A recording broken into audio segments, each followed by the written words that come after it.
Hi guys! So nadami ani og busol no, paingon mi mamalayi. Charot, kinsa man sa mga pamalay ano? Kinsa sa pang mamalayi. And this is Ate Elms, ang pinakagwapa ng mga kauban karon. So bitaw guys, dili mi mamalayi oy naara mi bisitahan usa ka igsuon nato sa pagtuo, and this is our kauban. So guys, danlog kayo ang dalan.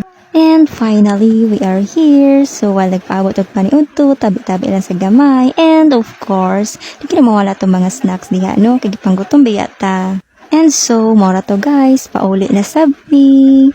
So, muna among dala no, nice kayo ang view guys. And so, dari guys, nag-struggle mi gamay kay ang dalan perti kahita cute. Grabe oh, makita niyo guys, si bahita kay katanan din ang mga kaartihan na to diha, itong mga tiil. Eh, napagin isa ka kauban ako nga bisag luoy na ikang bayabas kwaon ng jud.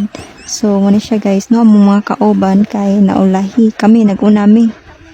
So, paspas kay mga person kay nakakaon namang group paniudto. And this is it. Maura to guys. Bye!